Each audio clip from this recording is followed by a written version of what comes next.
Previously on Who Killed Amy Mihaljevic. The search for Amy has lasted for 4 months. This picture of the Bay Village girl has been placed in every public place possible, with the hope that someone, somewhere, would have information leading to her whereabouts. The halls were noticeably quieter, a sign the students have learned a disturbing lesson about life and the tragedy it sometimes holds. I'd say rather than being frustrated, these people are determined, and that shows. They just keep trying as hard as they can and doing everything possible. A female jogger was jogging this morning at approximately 7:30, and she spotted something in the field and went off the field and checked, and it was a body. The body of a young female found in Ashen County early Thursday morning has been identified as that of Amy Mihaljevic. Disgust that something like that can happen, but you sort of were expecting it after such a long time. I can only say that there were stab wounds to the left side of the neck. You say how many? No, I can't say that. Any possibility of sexual molestation? I can't say that at this time. Well, it certainly isn't what we were all, and every one of you two, were hoping for.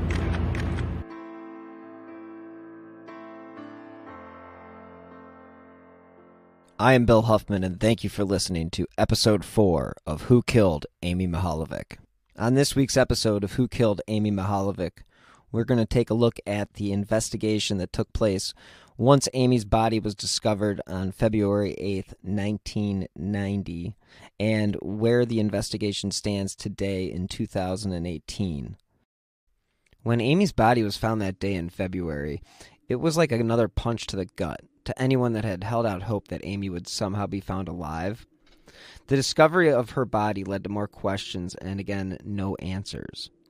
What was her body doing 50 miles away in what can only be described as a completely remote area? Where did Amy go before she met her final resting spot? What is the significance of where she was found? You heard in the previous episode that if a killer is going to dump a body, they are generally going to do so in some place they are familiar with. I can attest to the remoteness of this location, as I drove down there with James Renner a few years back. There is no way this spot was randomly selected. So connecting the third or fourth crime scene in this case is something that will finally bring an answer to who killed Amy Mihaljevic.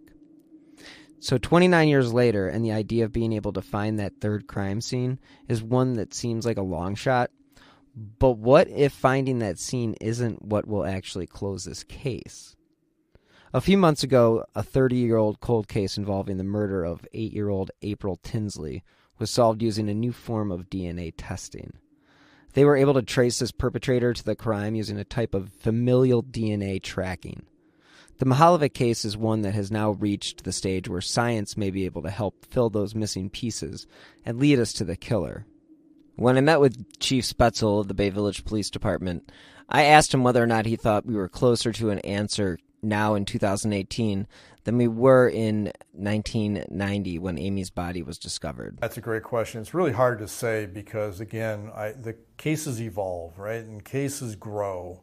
So they're not the same size as they were back in '89. This case is as big as it's ever been, with more names, more suspects, more interviews, more everything, more resources. So it's hard to say that because there's more resources being involved that we're closer. I can say that we have a better perspective on the case because we, as we analyze it and we talk to people, you get a little bit of clarity, but we're nowhere near having the clarity to solve it without some more information. I asked James Renner what he thought the role science would play in the conclusion of the Amy Mihaljevic case, and this was his response. Another thing that I think the prosecutors and police might be putting, rolling the dice on are, and what might be keeping them going is things like this arrest of the Golden State Killer, where we've got new ways of using DNA.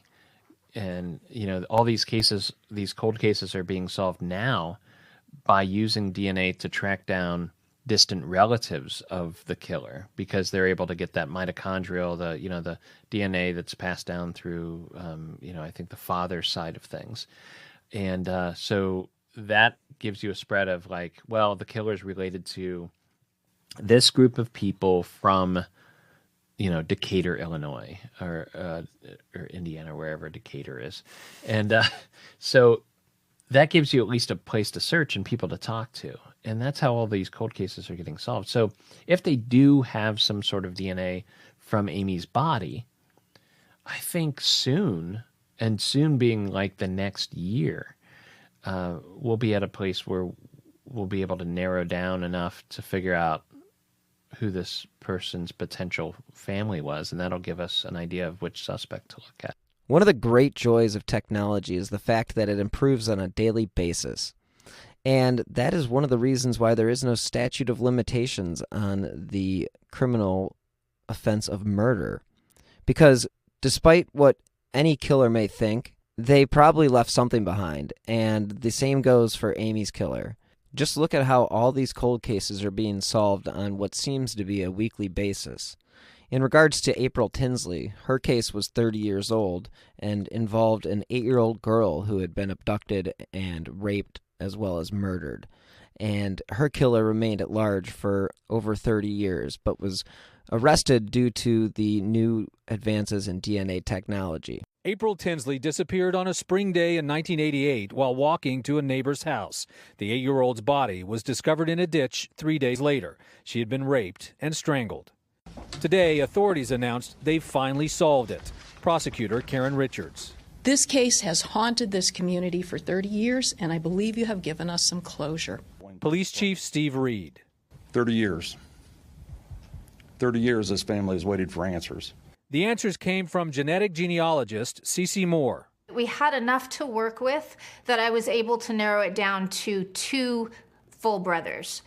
Investigators say they arrested 59-year-old John Miller after matching his DNA from the crime scene and from taunting notes he wrote to local residents threatening to kill again, to genetic information posted by his relatives on genealogy website. 40-year-old homicide finally solved years later because of DNA. Yeah, the mentally challenged teenager disappeared from a state-run hospital in 1979. The new DNA evidence helped lead Oregon State Police to her killer. Some genealogists are raising alarms about police searching a public DNA database to track down the alleged Golden State Killer.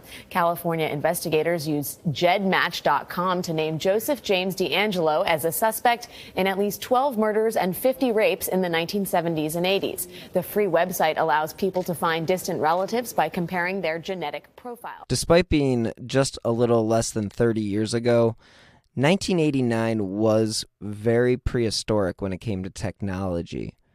And if the technology existed today, back then this case would have been solved in 24 hours.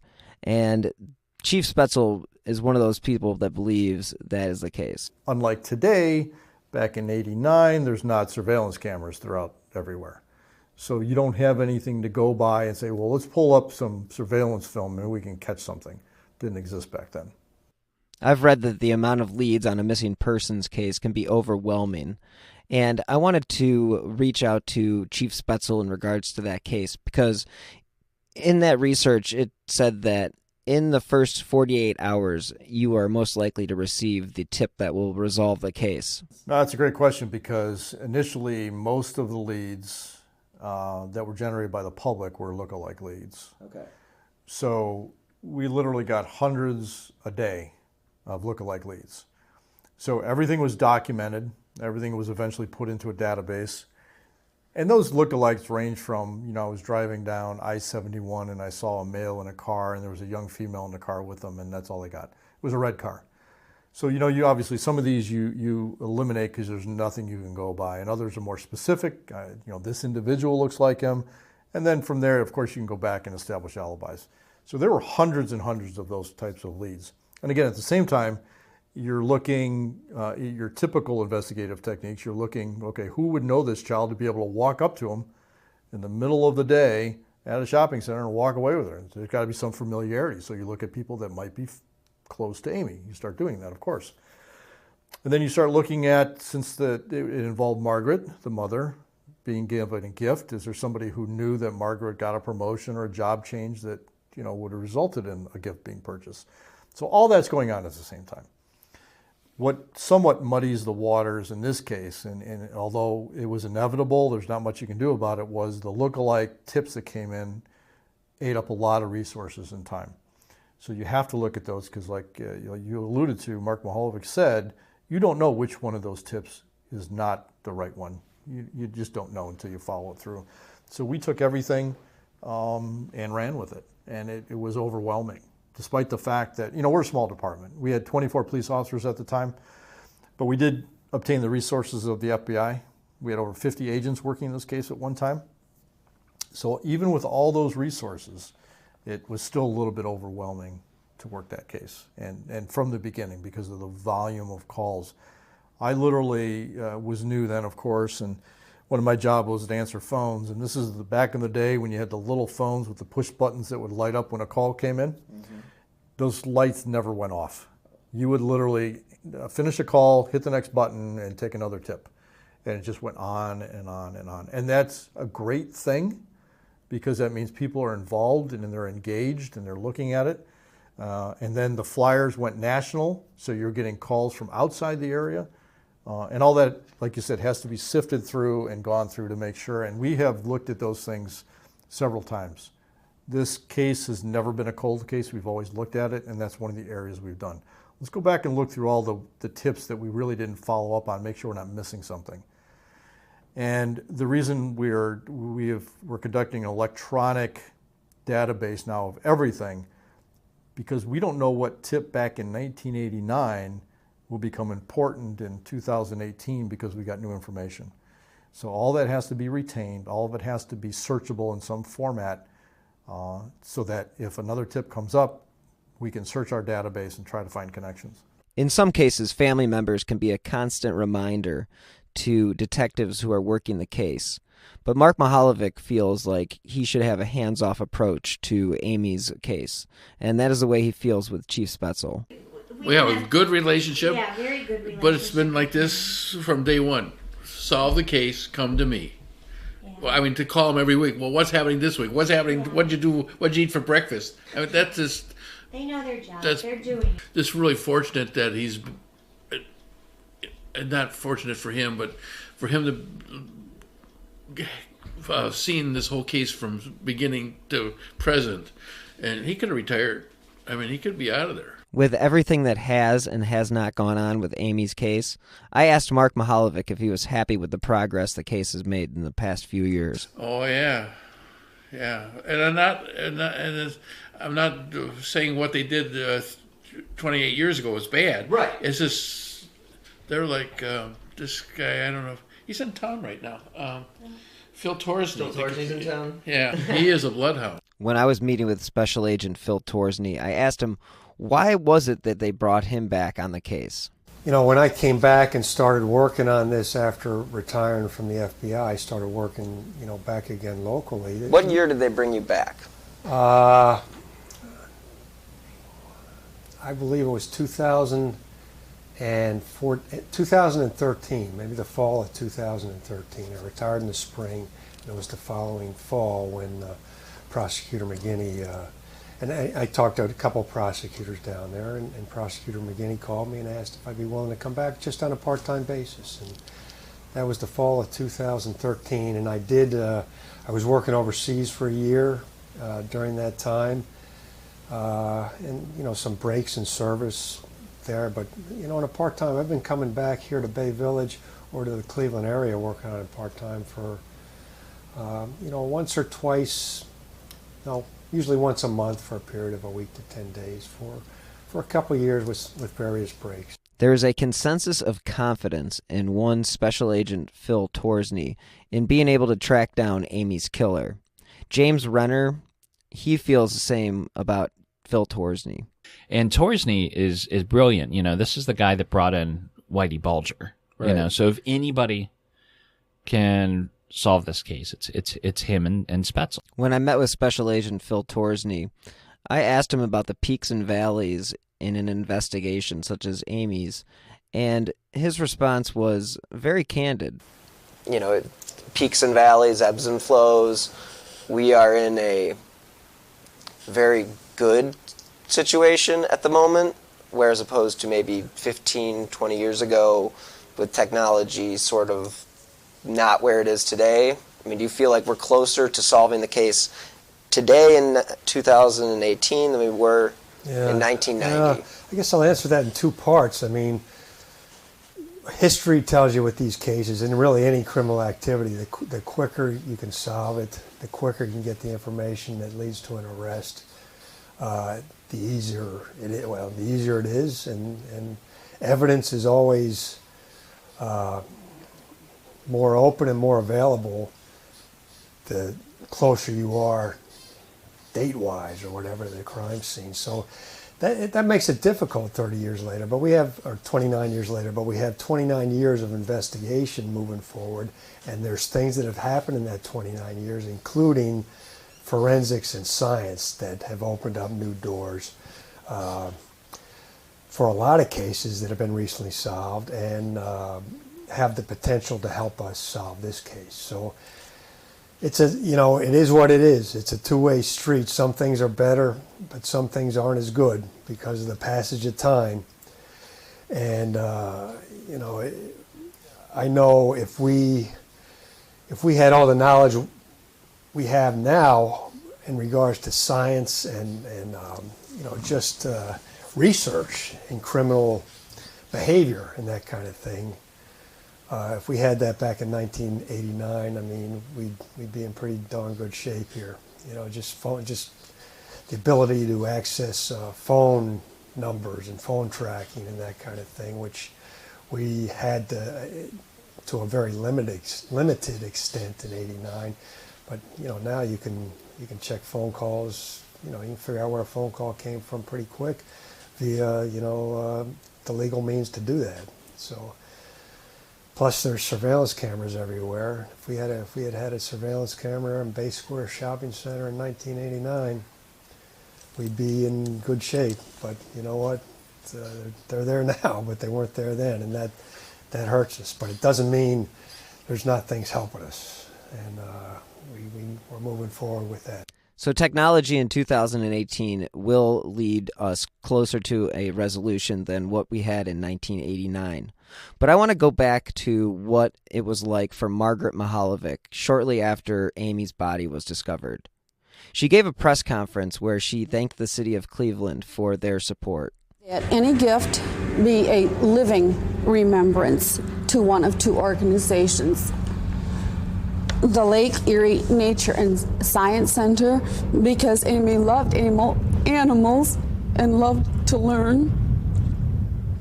And of course, to the Community Fund for AMY to protect the children of the present and the future. We feel that donations here in these two places would serve as a tribute to all those who have helped in the search for our Amy. We don't have anything else to say except thank you, Cleveland, for all your efforts, for all your hope, for all your support, for all your caring, and bless you. As Margaret learned to cope with the loss of her daughter, the city of Bay Village had to begin to move on, and that began with the Amy Center closing its doors. After more than 4 months, the Amy Center today closed down operations here in the Bay Village Engineers Office. More than 200 volunteers got involved from as far away as Hudson and Wadsworth. They spent thousands of hours distributing more than 1.5 million Amy posters nationwide. Margaret showed up at the Amy Center on the day of its closing to thank volunteers. Amy's mother, Margaret Mihaljevic, came by to meet Adam and thank all the volunteers. She says even though it's too late for Amy, she still wants Adam's song released. It's a plea for bring our children home. Amy was one. Fortunately for our family, she received a lot of support from the community, but she's only one. Jacob Wetterling is still missing, Melissa Braden, Alexis out of Kentucky, and numerous others. On October 27, 1989, authorities began their search for missing 10-year-old Amy Renee Mihaljevic. But after her body was found on February 8, 1990, authorities began the intense search for her killer. Those first 9 days, whatever it was, we were looking for Amy. After that, we were trying to solve a homicide. Right. So all resources went to finding her. And whatever we had to do to locate her, that's what we were doing. County Road 1181 remained closed for a number of days after Amy's body was discovered. The ground was scraped around the dump site with the hopes of finding any additional evidence that could help provide the answer to this case. And according to reports from the day after the body was found, law enforcement authorities said they would be conducting hundreds of interviews in Ashland County, as well as continue to comb the area where the body was found, looking again for anything that would help find the killer. The ground has been scraped by investigators for soil sample analysis. Another portion is covered with flowers left by shocked residents who now have more personal reasons to help in finding Amy's killer. Lieutenant Richard Wilson said that more than 100 tips about a possible suspect had been called into police in less than 48 hours after Amy's body had been discovered. There was a report that a car with its trunk open was seen on Ashland County Road 1181 at night, the week Amy's body was found, and according to FBI spokesman Robert Hawk, he said authorities were investigating. Conflicting information was reported the day after Amy's body was found, according to the Plain Dealer. A source said a hunter had reported that he had not seen the body when he was in the field about a week before the body was found. On the contrary, a spokeswoman for the Ashland County Coroner's Office said it appeared Amy's body had been at the roadside for a considerable amount of time, but wouldn't be able to say how long. What we do know is that Amy died from 2 stab wounds to the neck and blunt force trauma to the back of the head. I think it's important to note the unreliability of the eyewitness, because according to the Innocence Project, eyewitness misidentification is the greatest contributing factor to wrongful convictions proven by DNA testing, playing a role in more than 70% of convictions overturned through DNA testing nationwide. So regardless of how much that composite sketch is seared into our memories, it may not even be close to the person who took Amy. The sketch has been downplayed in recent years, and James Renner had this to say on the subject of the sketch. You know, Spetzel over at Bay Village Police, he's really kind of backed off on the composite sketch and said, you know, look, this guy might not look anything like the sketch. I tend to think he looks very similar to that sketch. Again, we go back to the fact that even if these eyewitnesses were able to make a composite sketch, who's to say that the sketch that they made is actually the person that abducted Amy? It's very similar to like if you're walking down the mall, in a mall, and you kind of bump shoulders with somebody and you look at them and you keep walking. Somebody comes to you a day or two later and says, hey, I need a detailed description of that individual because he did something in the mall that I need to know. Now, factor in the fact that it's a 10-year-old that got bumped into and has to provide that description. You know, that's the reliability of that information. And not to say that it's not important, it's extremely important. But what we don't want to see happen is people put all their faith in that drawing. That, hey, if he doesn't look like him, it can't be him, or, you know, vice versa. But at the time, on October 28th, 29th, that's all we had. So we put out those drawings, and what we got was a flood of lookalikes who may be the suspect because they look just like that person. The jawline is the same, you know, the glasses are the same. And we had to go with that because that's all we had, you know. So that general description is probably fairly accurate, but certainly not conclusive one way or the other. Mark Mihaljevic had his own thoughts on the composite sketch. It looks like John Denver or something, I don't know. As James Renner said, the chief of police has downplayed the sketch over the recent years. 2 people at the Bay Square had seen a male with Amy, and they both described this male to an artist. And we created a composite drawing from each individual. And these were both 10-year-olds as well, who saw Amy with this individual for a brief second, standing in the area of where the current Bay Barber Shop is. Actually, it was present back then, too. But the thing about their witness identification is, you know, this wasn't a struggle. There was no screaming or yelling. This was not a violent abduction or anything like that. They just saw Amy up there, like everybody else who's hanging around up there on a beautiful day, going to the ice cream parlor or hanging out by the bowling alley, and said hi to Amy. And at some point saw her standing there by this pole, and then at some other point saw a male standing with her. And kind of one of them indicated that this male put his hand on the middle of her back as if to escort her to the parking lot. And that's all he saw. I asked James Renner what his perception of these two witnesses were. When you were 10 and you saw somebody who was, say, 21, 22. Oh, they could have been 40 for all I know. And two eyewitnesses who witnessed Amy's abduction just so happened to be 10 years old. Yeah.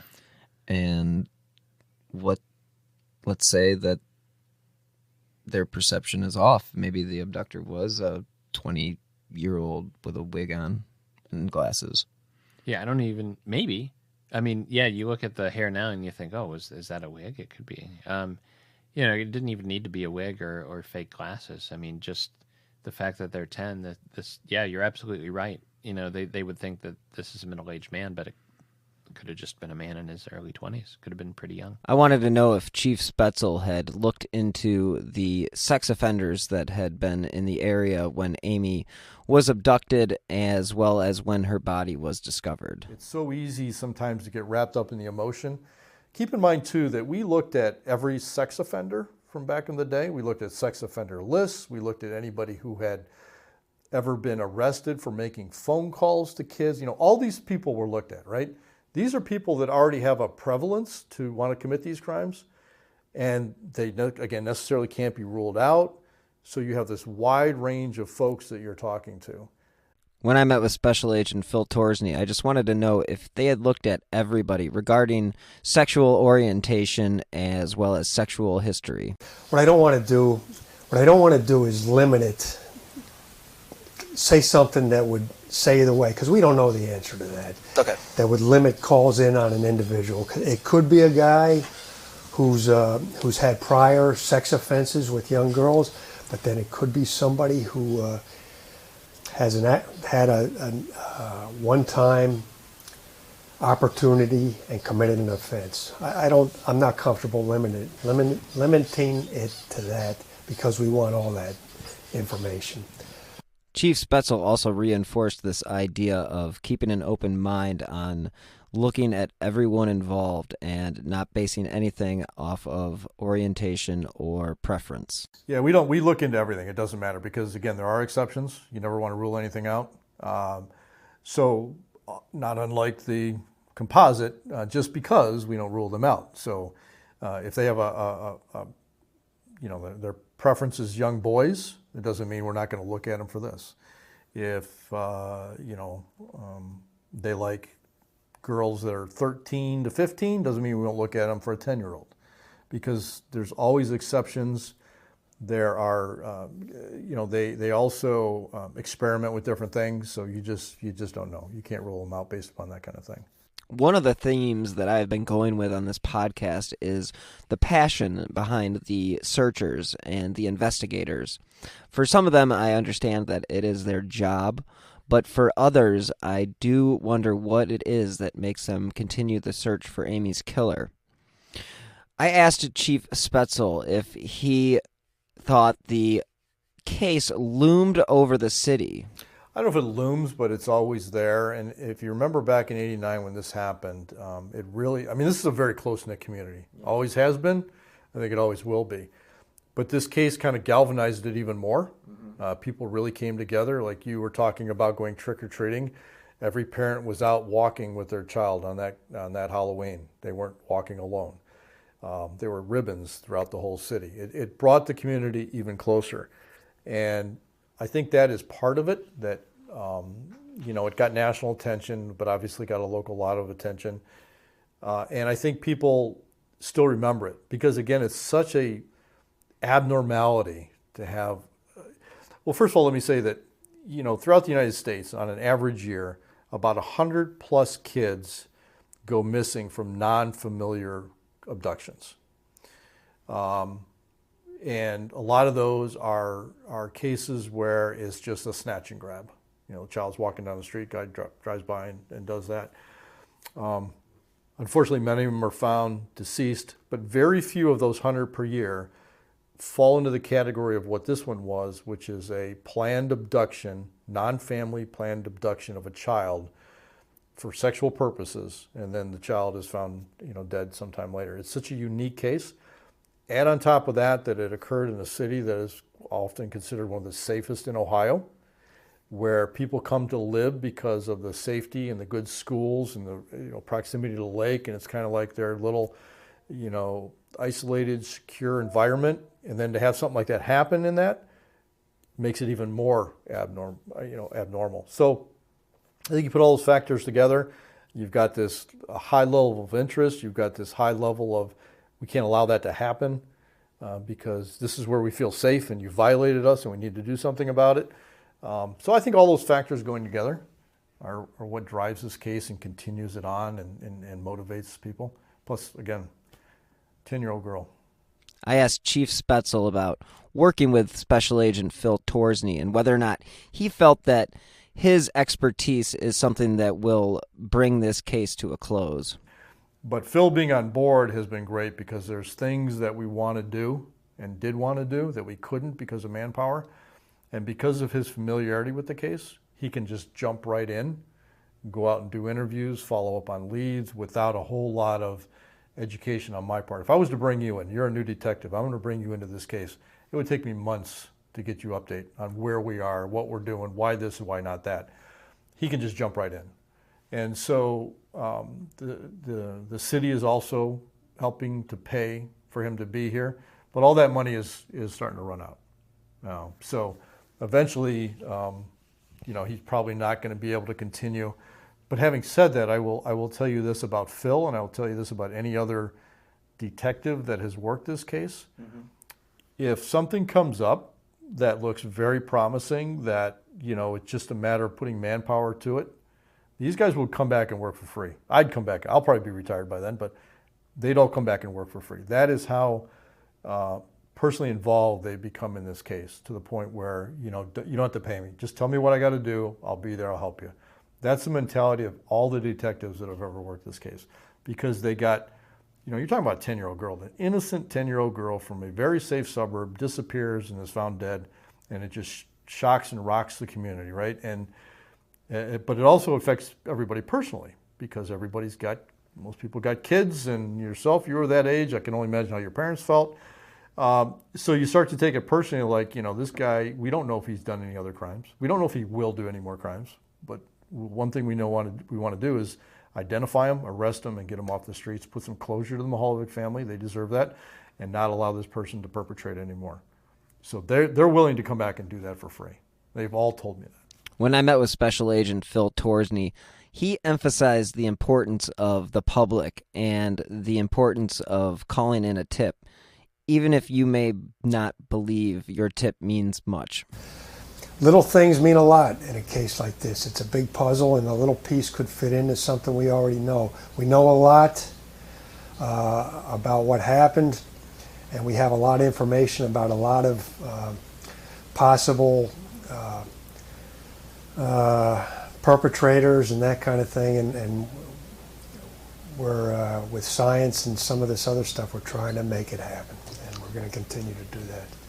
There have been varying reports as far as the amount of suspects. Some lists say that they had a number all the way up to 120. Some other reports say that the list is down to 25. Chief of Police Mark Spetzel refused to even give me a number. I do not have a short list. I mean, there are certainly, like I said, people that we spent a lot more time on than others because of the circumstances of their what they've been involved in. And but I will tell you that from reading about cases similar to this, sometimes it's the ones you don't expect, it's the ones you're not really looking at heavily. Special Agent Phil Torsney also was very limited on his candidness regarding the suspects in Amy's case. Oh yeah, there's thousands and thousands of tips and leads, and there's many individuals that we've talked to on the on the range of individuals who are just, possibly were in the wrong place at the wrong time, to people that we are, continue to look at as possibly being involved in this. There's a whole range of those people, but there's a lot of them. And a lot of people have been very cooperative with us and tried to help out. We had that composite sketch, really, there was several of them released at one point. And, a lot of the calls were just, this person looks like your sketch, one of those sketches or this and that, and there was some different behavior that, made people somewhat suspicious. So that's been going on for years and years and years, and we were in the process of winnowing through all that and trying to, we have to prioritize at this point. It's, there's certain things we're trying to do. Additional media is one of them. Obviously looking at science and evidence is another thing we're doing over and over and over again. Fact check, we want to make sure our facts from the beginning, going all the way back to the beginning, were correct as far as that goes, because if you get something wrong at the beginning, it can affect your whole investigation. And we think we're pretty good with that, with what actually happened, but there's people out there that may have a fact about this case that they've never brought forward for whatever reason, and that's something that would be of great interest to us. Even something somebody didn't think was important back then, but maybe they're saying, I should have called 29 years ago. We want that call. According to Renner, Spetzel and Special Agent Phil Torsney are the two perfect people to be on this case because they have been there since the beginning, and he is confident that they will be able to solve this case. Other new clues that have come out, of course, are, they held this big press conference about 2 years ago where they revealed a big new piece of evidence, which are these kind of ruddy green, military green or curtains, that were made from fabric that almost looks like a duvet cover or something like that, or like almost like a hotel spread, almost like a bed sheet that had been hand sewn into a curtain at one time, and that was used. They now believe it was used to wrap Amy's body, and prior to when she was placed in the field where her body was found in Ashland County on County Road 1181.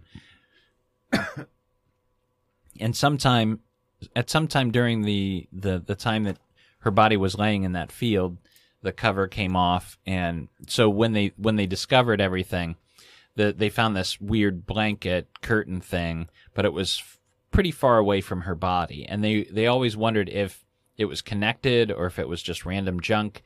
And this FBI agent, Phil Torsney, who's working the case now, had them retest it, and that's when they found dog hair on the fabric of that blanket curtain thing that matched to Amy's dog from her home, from her childhood home. And somebody was really smart back then to take a sample of her pet's, her pet dog's hair.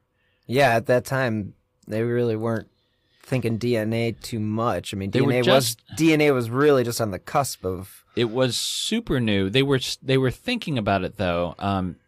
So 89 was when she was abducted. 89 is also the first year that DNA was used in a trial to convict a murderer. Authorities have been reluctant to name suspects over the years, and that is fair. But we will discuss some of the suspects that James Renner has narrowed his investigation down to in the coming weeks. Coming up next week on Who Killed Amy Mihaljevic. So that's why we try to keep names quiet. We don't throw out names. In fact, that's never a good thing to do. Well, I mean, the biggest thing is all three of my top suspects, who I think are the most likely killer, in my mind, it has to be one of these three. None of them were actually in the book, The book generated so many new clues and so much new information that there were better stories and better suspects that came out of it. What would it be like for you to call Mark and say you got the guy? Oh, that'd make my career. Absolutely. That would be, that's what we hope for, is to be able to do that. And I don't have any personal stake in it that I have to do it. I just want somebody to do it. I want somebody to be able to call Mark and say, we think we've got the guy. One of the most difficult kinds of abductions to investigate is when the victim is somehow lured, as in the case of Amy Mihaljevic. The FBI says her abductor may not even resemble these two composite drawings because they only came from the memories of two 10-year-old children. If you are interested in supporting independent journalism, such as this podcast, you can click on the donate button on the bottom left-hand corner of whokilledamymihaljevic.com. If you could leave a review on Apple Podcasts or wherever you listen to podcasts, that will also help support the show and help get Amy's story the coverage it deserves. You can contact the Bay Village Police Department at 440-871-1234 if you have any new information. The FBI is offering a reward up to $25,000 for information leading to the arrest and conviction of the individual or individuals responsible for the death of Amy Mihaljevic. Anyone with information concerning this murder should contact the FBI at 1-800-CALL-FBI. You may also contact your local FBI office or the nearest American embassy or consulate. Thank you for listening to this week's edition of Who Killed Amy Mihaljevic. Stay tuned next week for Episode 5, The Suspects.